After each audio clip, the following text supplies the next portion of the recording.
하나님의 말씀 데살로니가전서 5장 16절에서 18절의 말씀이 되겠습니다. 데살로니가전서 5장 16절에서 18절의 말씀입니다. 항상 기뻐하라, 쉬지 말고 기도하라, 범사에 감사하라. 이것이 그리스도 예수 안에서 너희를 향하신 하나님의 뜻이니라.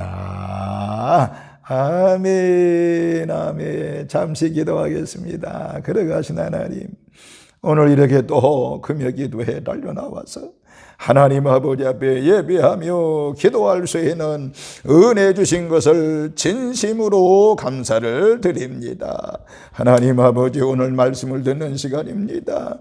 말씀을 들을 때 큰 은혜를 더하여 주시옵시고 하나님의 영에 완전히 사로잡힌 바 되어지는 말씀이 되어지게 하여 주시옵시고 말씀을 듣고 깨달음의 은혜가 있게 하여 주시옵.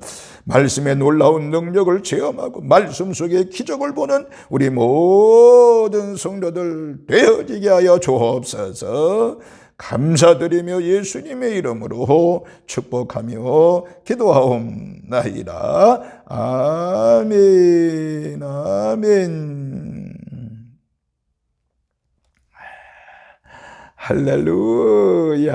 하나님의 거센 은혜와 사랑과 은총이 오늘 이렇게 금요기도에 달려나와 하나님 앞에 예배하는 우리 모든 성도들에게 주님의 놀라우신 은총이 함께 하시기를 주님의 이름으로 축원합니다.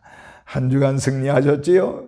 하나님의 도우심 속에 승리한 줄로 믿습니다. 오늘 이렇게 또 금요기도에 많이 달려나오셨는데 말씀을 들을 때 말씀 속에 역사하시는 하나님의 은혜를 체험하시기를 주의 이름으로 축원합니다. 또 하나님의 말씀을 이제 유튜브로 영상으로 듣는 우리 모든 성도들에게도 하나님의 놀라우신 은혜와 은총이 함께 하시기를 주님의 이름으로 축원합니다. 저는 오늘 이 본문의 말씀 데살로니가전서 5장 16절에서 18절까지 감사의 신앙이라고 하는 제목으로 감시 은혜를 나누겠습니다.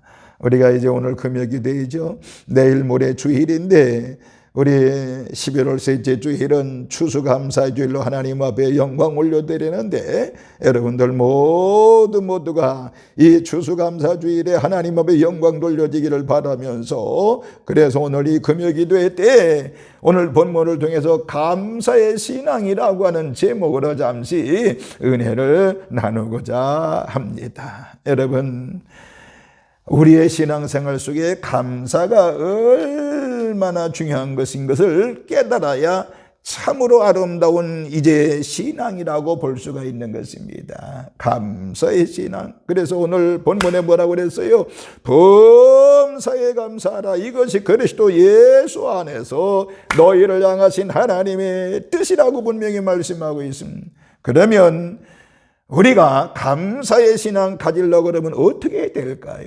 다시 말하면 우리 감사의 신앙을 갖는 데 있어서 우리 마음의 자세는 어떻게 될까요? 간단하게 몇 가지 말씀을 드리면서 은혜를 나누겠습니다. 첫 번째는 우리 감사의 신앙 중에 마음의 자세가 무엇일까요? 첫 번째는 하나님의 은혜를 깨달을 때에 감사의 신앙을 가지게 된다라고 하는 것입니다. 하나님의 은혜를 깨달을 때라고 하는 것입니다. 그래서 어떤 분은 그렇게 얘기합니다. 은혜는 뭐냐? 깨닫는 것이 은혜라는 그런 맞는 것 같습니다. 그렇죠? 맞지요? 은혜라고 하는 것은 깨닫는 것입니다. 내 자신이 깨닫는 것입니다. 시편 136편 1절에 보니까 여호와께 감사하라. 그는 선하시며 그 인자하심이 영원함이라고 말씀했습니다. 여기에서 감사해야 될 이유를 가르쳐주고 있죠. 그것은 바로 뭐예요? 그는 선하시며 하나님은 선하시며 그 인자하심이 영원하시기 때문이라고 말씀하고 있는 것입니다. 좀 전에 읽었습니다만 오늘 본문에서도 마찬가지입니다. 범사에 감사라. 이것이 그리스도 예수 안에서 너희를 향하신 하나님의 뜻 신이시라고 되는데, 이 구절 역시 그리스도 예수 안에 은혜를 알면, 예수님 안에 주님의 은혜를 알면 하나님의 은혜에 감사할 수밖에 없다라고 하는 사실인 것입니다. 그것은 하나님께서 그리스도 예수 안에서 우리를 택해 주셨고 구원하셨으며, 그 안에서 우리를 택해서 허락하지 아니하신 것이 없고 주시지 않은 것이 없으며, 이 순간에도 진실로 사랑하시고 최고의 영광으로 주시기를 원하시고 계시기 때문인 것을 여러분 알아야 되는 것입니다. 지금 그리스도께서 영광 가운데 계시는데, 바로 그 영광이 우리에게 주시는 그 영광 그 자체인 것입니다. 그래서 우리는 그리스도를 찬양하고 하나님을 찬양하는 줄로 믿으시기를 바랍니다. 사람이 하나님의 은혜를 모르니까 불평하지요. 만약 하나님의 은혜를 안다고 하면 날마다 감사로 살 수가 있는 것입니다. 그래서 감사의 신앙을 정의한다고 하면, 감사는 신앙의 척도라고 정의할 수가 있는 것입니다. 사람도 어릴 때는요, 부모님께 대한 감사를 잘 몰라요. 그러나 크고 장성하게 되면, 시집가고 장가가고 애 낳고 키우다 보면 그제야 깨닫게 되는 것처럼, 그래서 감사는 신앙이야말로 높은 신앙이라고 말할 수가 있는 것입니다. 오늘 저와 여러분들 하나님의 은혜를 깨달을 때 감사의 신앙을 가질 수 있사오니, 하나님의 은혜를 끊임없이 깨닫는 우리 모든 성도들 되시기를 주님의 이름으로 축원합니다. 두 번째, 감사의 신앙은 바로 뭐예요? 감사는요, 기적을 불러온다는 사실을 깨달을 때 감사의 신앙을 가지게 되는 것입니다. 뭐 할 때요? 감사는 기적을 불러온다는 사실을 깨달을 때 감사의 신앙을 가지게 되는 것입니다. 제가 새벽마다 며칠 동안 무슨 말씀을 드렸지요? 감사의 기적 5가지를 말씀을 드렸어요. 감사에는 반드시 기적이 있다라고 하는 것입니다. 우리가 잘 아는 시편 50편 14절과 15절 보세요. 감사로 하나님께 제사를 드리며 지존하신 이에게서 내 소원을 갚으며 환난 날에 나를 부르라. 내가 너를 건지리니 내가 나를 영화롭게 하리라고 말씀했습니다. 그리고 시편 50편 23절에 감사로 제사를 드리는 자가 나를 영화롭게 하나니 그의 행위를 옳게 하는 자에게 내가 하나님의 구원을 보이리라 말씀했어요. 여러분, 감사하면 기적이 일어난다는 말씀 아니겠습니까? 그래서 감사가 가져오는 유익은 이루 말할 수가 없는 것입니다. 골로새서 2장 6절과 7절에 보니까 그러므로 너희가 그리스도 예수를 주로 받았으니 그 안에서 행하되 그 안에 뿌리를 박으며 세움을 받아 교훈을 받는 대로 믿음에 굳게 서서 감사함을 넘치게 하라고 말씀했습니다. 다니엘서 6장 10절에 보세요.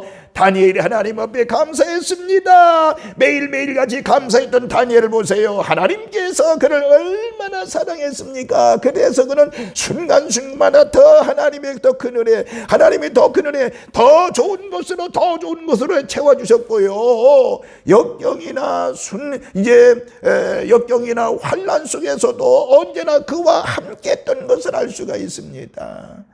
물론 사자굴에서도 그를 지켜주셨던 것을 알 수가 있습니다. 여러분, 감사는 기적을 불러온다는 사실을 깨달을 때 끊임없이 감사할 수 있다는 사실을 믿으시면서 우리 산돌의 모든 식구들 감사의 신앙으로 승리하시기를 주의 이름으로 축원합니다.